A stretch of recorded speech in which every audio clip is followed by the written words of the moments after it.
no creo y no es conveniente que reviertan dicho resultado. Bueno, mensajes que pueden seguir haciendo, bueno, el punto es ese, ¿no? Estamos a mitad de camino entre lo que fueron las PASO y lo que van a ser las elecciones en el mes de noviembre. Y bueno, ver qué sensación queda, ¿no? En una semana en donde también hubo polémicas, anuncios también polémicos, ¿por qué no? Pero hubo un punto también vinculado a lo que pasó con el ministro de Seguridad, Aníbal Fernández, y el humorista gráfico Nick. Más allá de en lo que derivó esto, ¿tiene impacto esto en la opinión pública? ¿Influye positivo o negativamente o se va viviendo todo como en una realidad paralela, con las redes sociales como escenario, pero después esto no tiene una bajada en la realidad, no modifica la intención de voto, el humor social? Vamos a preguntarle a un especialista, ella es Sheila Bilker, que es investigadora y analista de opinión pública, que está en contacto con nosotros, a su vez es directora de la consultora 3.0. ¿Cómo le va? Buenas noches. ¿Qué tal? Buenas noches, ¿cómo andás? Bien, bueno, ¿qué lectura hacen del impacto que puedan llegar a tener estos entredichos en redes sociales? En este caso ponemos como ejemplo lo que pasó entre Fernández y Nick esta semana. ¿Influye en la opinión pública? ¿Genera humor social? Mira, nosotros no hemos evaluado, no lo hemos medido como para poder precisar el impacto. Ahora te digo, por olfato me da la impresión de que son de las cosas que entran, ¿no? Digamos, es de alguna manera algo que representa yo te diría, un problema para el gobierno en un contexto muy difícil. Bueno, yo te diría una equivocación más, sobre todo en un contexto en el que se está preparando todo un escenario muy importante de cara al diálogo. ¿No? Entonces digo, son como una vez más algo del orden de los mensajes contrapuestos o mensajes ambivalentes. Eh, y por supuesto, digamos, yo te diría que hay algo acá de figurita repetida, ¿no? Entonces, la conclusión es, bueno, no lo hemos medido, pero me da la impresión que estamos ante uno de esos fenómenos que efectivamente terminan lastimando un gobierno que ya está, te diría, bastante dañado.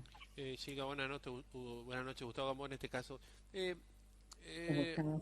uno cree, a ver, ustedes son los especialistas, uno puede hablarlo, digamos, más bien como ciudadano a pie, eh, respecto a que este tipo de cosas por allí, y como decís, es como que está sumando granitos de arena a una situación general que no está buena para el gobierno. Pero puntualmente, electoralmente, creo que afecta, digamos, o influye en el voto de una clase que es ya contraria al gobierno nacional, como es la clase media. ¿Coincidís con esto? Mira, hay algo, por supuesto, de ratificación de los convencidos. Cuando yo te digo, me parece que tiene impacto, estoy pensando justamente en los sectores blandos que pueden llegar a variar su voto, los que todavía no tienen una opinión formada sobre qué hacer en noviembre. Entonces, por supuesto, en el caso del opositor ya con convicción y con decisión, bueno, esto representa yo te diría, una ratificación de sus creencias y de su sistema de creencias. Así que en ese sentido, digo, no podemos hablar de impacto porque digo, son personas que ya han elaborado una postura, te diría, adversa al oficialismo. Entonces, acá la pregunta es qué impacto tiene en los segmentos por ahí más blandos. Y ahí cuando yo te planteo, creo que actitudes como estas lamentablemente dañan al gobierno, estoy pensando en esos segmentos más blandos, ¿no? Silvia, mi nombre es Martín Varela, buenas noches. Gracias, Martín. Un gusto. Algunos analistas especulan que entre un 10 y un 15% podría aumentar el presentismo en la elección del 14 de noviembre.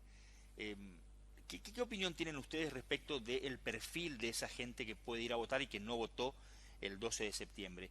¿Es gente que está identificada, que es simpatizante, o es más bien gente independiente que, bueno, por cuestiones de pandemia o por cuestiones de la no obligatoriedad de la concurrencia y la flexibilidad de los controles electorales, eligió no ir el 12 de septiembre, pero sí se va a involucrar el 14 de noviembre? La pregunta apunta fundamentalmente a entender si es que ustedes ven como a ciudadanos más independientes yendo a votar que simpatizantes el 14 de noviembre.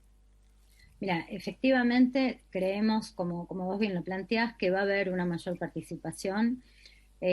Sabemos que una cantidad importante de los que no votaron habían sido votantes del Frente de Todos en el 19. Por lo general, los núcleos duros han tendido a movilizarse, así que es posible que los sectores que menos asistencia hayan tenido, se trate de votantes por ahí un poco más blandos. Lo que nosotros ahí sí estamos midiendo, lo que estamos viendo es que un segmento importante de los no votantes están evaluando acercarse al gobierno, pero también hay otro segmento también considerable. Te diría que la relación es prácticamente 55, 35 en relación con, digo, cómo se va a comportar ese electorado que no asistió y que probablemente asista ahora. Por lo menos en la provincia de Buenos Aires, 50, diría 55% de esos ausentes para el oficialismo, 35% para la oposición. La pregunta es si alcanza para revertir.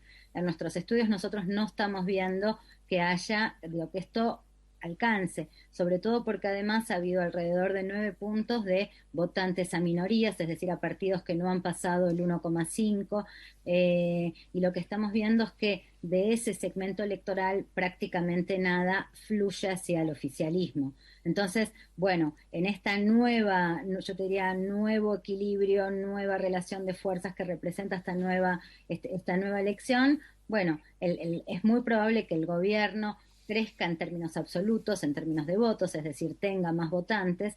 El tema acá es el tema de las proporciones, si esas proporciones van a alcanzar para revertir o no. ¿No? Digamos, a mí me da la impresión de que en todo caso estamos más cerca de una derrota. A ver, que la escena electoral es más la de una derrota digna para el oficialismo antes de una derrota catastrófica, por lo menos en la provincia de Buenos Aires. A nivel nacional lo que estamos viendo es que las tendencias tienden a estar relativamente estables. Recordemos que la provincia de Buenos Aires es un ámbito electoral que en principio, digo, tiende a ser o ha tendido a ser uno de los bastiones del oficialismo. Así que, digo, ahí es donde estamos viendo un pequeño crecimiento, que insisto, digo, no creo que por ahora, por lo que estamos viendo, no alcanza, y a nivel nacional la escena bastante similar a lo que fue en las elecciones primarias. Para vos, ¿el oficialismo pierde la provincia de Buenos Aires, Sheila? Mira, hoy por hoy me animo a decir que sí, con la foto que tenemos hoy, ¿no? Digamos, creo que van a ser una elección un poco mejor que la que hicieron en las primarias, pero me animo a decir que no va a cambiar el signo de la elección, por lo menos con los datos que tenemos hasta ahora. Todavía quedan 4 semanas.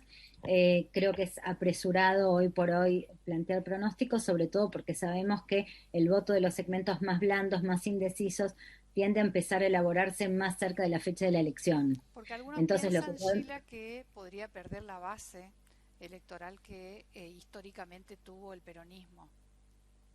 Bueno, es que algo de eso ya vimos en la primaria y la tendencia es a ratificar eso, ¿no? Digamos, con un pequeño crecimiento, pero la tendencia es a ratificar. Yo creo que uno de los, digo, a pesar de hoy, 17 de octubre, ver las plazas llenas, digo, me da la plaza llena, me da la impresión de que hay que, digo, a ver, lo que nosotros estamos viendo es que efectivamente hay un tablero que se empieza a reconfigurar, ¿no? Digamos, lo que no sabemos es si esa reconfiguración de los pesos de las distintas fuerzas es algo de carácter coyuntural o ha llegado para quedarse. Lo que nosotros estamos viendo cuando trabajamos con el segmento juvenil es que efectivamente hay una nueva sensibilidad, ¿no? Digamos, entonces, esa nueva sensibilidad, esa postura con el mundo, en relación con los partidos políticos, con el mundo, con las distintas ofertas políticas más clásicas, bueno, la pregunta en relación con eso es si esta nueva mirada sobre la política que de alguna manera llevan adelante un segmento importante de jóvenes, digo, siempre cuando totalizás es un problema, por supuesto que hay jóvenes en todos los espacios políticos, pero también es cierto que un segmento muy, muy importante del mundo joven empieza a tener una mirada y a dejar de compartir una serie de valores que forman parte de las identidades tradicionales, ¿no? En ese Entonces, sentido, Gina, efectivamente, sí. el voto a Milei o a Esper más a Milei creo puede crecer y en todo caso ¿de dónde abreva ese voto si es que crece? Bueno, a ver, sin lugar a dudas, el voto a Milei, nosotros estamos viendo que se está corriendo, o sea, que va a crecer un poco. Mira, hoy por hoy Milei tiene un discurso muy claro, yo creo que se ha convertido en una figura nacional, lo medimos recientemente a nivel nacional, y ya no es solamente un dirigente que se presenta como candidato a diputado por la ciudad de Buenos Aires, sino que es un dirigente que empieza a tener imagen nacional y una imagen buena a nivel nacional. Esto significa que de alguna manera está interpelando o representando o interpretando algunas de las demandas sociales, ¿no? Y esto significa básicamente, digo, yo lo que te diría es, digo, crece sobre todo por el discurso anticasta antes que por el discurso más cercano a la libertad, al liberalismo o a las derechas, como se suele ubicar, ¿no? Digamos, o sea, yo creo ¿Cómo que es eso? ¿Cómo? ¿Cómo es eso del discurso anticasta y no por sus ideas liberales? Mira, yo creo que lo que está pasando con Milei es que interpreta este sentimiento de antisistema, antipolítico que recorre la sociedad argentina, ¿no? Digamos, esta cosa, este sentimiento antipolítico no es un fenómeno nuevo.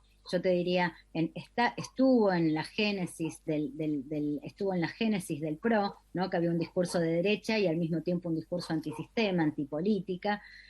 Por supuesto, cuando el mundo pro más juntos, más, digo, esa alianza se fue convirtiendo lentamente en un partido de masas, perdió esa genética de alguna manera es ese sentimiento de hartazgo y enojo con la política hoy en un contexto de mucha crisis económica y de mucha crisis social, yo te diría, está a pleno, está a tope, y creo que es eso principalmente el elemento que moviliza y seduce de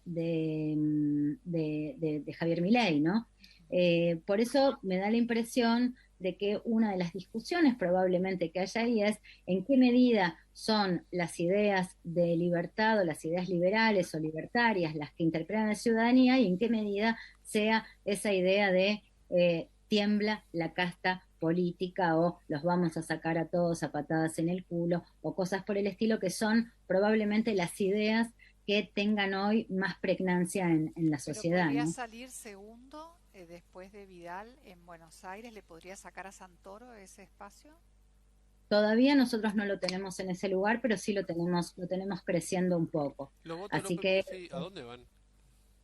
mira, ¿de dónde vienen? ¿De Claro, dónde o sea, provienen? López Murphy podrían ir para Milei. Mira, yo creo que Milei puede crecer a costa de Vidal, sin lugar a dudas, o sea, a costa de la lista de Juntos, pero también puede crecer a costa de los votos de Santoro, es decir, del espacio del oficialismo nacional. También pueden crecer a partir de las minorías. O sea, digo, de alguna manera, como tiene esa postura que es yo versus la política, Es medio un toma claramente todo. hay algo. ¿Cómo? Es medio un toma todo, como Es medio, tiene alguito hoy por hoy de toma todo, ¿no? Digamos, o sea, yo creo que es una figura que está lastimando, digo, de hecho, digamos, o sea, su crecimiento es un poquito a costa de la grieta, ¿no? Digamos, a costa de los dos espacios mayoritarios. Y en el caso de Santilli, ¿podría ser una elección histórica con guarismos superiores a los que sacó Esteban Bullrich? Mira, yo creo que ahí lo más interesante, digo, o sea, punto más, punto menos, creo que lo más interesante que puede mostrar hoy por hoy Juntos por el Cambio o Juntos tiene que ver con que en sucesivas elecciones empieza a alcanzar un piso electoral que está en torno a los 40 puntos o a los 35 puntos en provincia de Buenos Aires, 37 puntos, con lo cual lo que estamos viendo es que hay una, o sea, uno podría hablar de una consolidación de un espacio, de una identidad, de una fuerza que empieza a tener guarismos relativamente constantes, ¿no? Digamos que es algo que, por ejemplo, nosotros miramos, ¿no? O sea, una de las cosas que nos llamaba la atención en las mediciones y bueno, y te lo muestran un poco los resultados de la primaria, es dónde está ese peronismo en provincia de Buenos Aires de 50 puntos, ¿no? Que era como un desafío, digo, con peronismo unido, peronismo separado, de alguna manera, históricamente siempre estaban esos 50 puntos. Bueno, en esta elección no estuvieron. Silka, Por eso, de alguna manera, ¿cómo? perdón por la Sí, interrupción, de alguna manera perdón. se podría decir que esto confirma un escenario que en algún momento lo planteó Néstor Kirchner allá por el 2004, cuando arrancaba su presidencia, diciendo que el panorama electoral argentino al mediano plazo iba a tender a construir dos opciones, una de centro izquierda y una de centro derecha, claramente. Ujú. Bueno, yo creo que eso hoy en Argentina es, yo te diría, es parte de lo que le da estabilidad al sistema, pero también es cierto que la irrupción de figuras como la de Milei son de alguna manera las amenazas que están sobre un sistema que funciona en lo democrático, en el sentido de que tiene su estabilidad, hay sus espacios relativamente consolidados, sus coaliciones que representan estos espacios, y al mismo tiempo situaciones de crisis sobre todo de crisis económica y social, que tienden a repetirse recurrentemente, ¿no? Entonces la pregunta es si estas dos grandes mayorías que de alguna manera estabilizan el sistema, como preveía Néstor Kirchner, que vos marcabas recién, bueno, se alcanzan en un contexto tan difícil para la ciudadanía, ¿no? Porque por un lado estamos hablando de toda la escena política, y al mismo tiempo, cuando uno hace los relevamientos sobre las preocupaciones ciudadanas, estamos hablando de economías de supervivencia. Claro. Entonces, hay que entender también acá que Argentina está atravesando, los argentinos estamos atravesando una situación francamente difícil, ¿no? Digamos que nos pone en una situación de mucha adversidad, y de alguna manera, bueno, cuando hay situaciones tan críticas, se buscan responsables. Yo te diría incluso una pregunta más. Vos fíjate que el oficialismo perdió a nivel nacional entre 18 y 19 puntos, y sin embargo la oposición sacó guarismos similares a los de la última elección. ¿Qué significa esto? Que no pudo capitalizar un solo punto de ese descontento, ¿no? Digamos, en realidad no es exactamente así porque hubo doble migración, pero en términos de números gruesos, lo que vos ves es que, digo, esta situación crítica también tiene un impacto sobre la oposición. Claro. Sheila, muchísimas gracias, muy interesante tus datos y el análisis que has compartido con nosotros. Al revés, un placer, un gusto que haber podido conversar con ustedes. Muchísimas gracias. Bueno, es especialista en opinión pública y nos estaba contando, bueno, cómo se está viendo el panorama. El 14 también habrá elecciones en distintos municipios, y desde Santa Lucía está uno de los candidatos a intendente, Fabricio Vargas, nos visita esta noche. ¿Cómo le va? Buenas noches, bienvenido. ¿Cómo le va? Buenas noches, ¿cómo están? Bien. Bueno, ¿cómo está el escenario?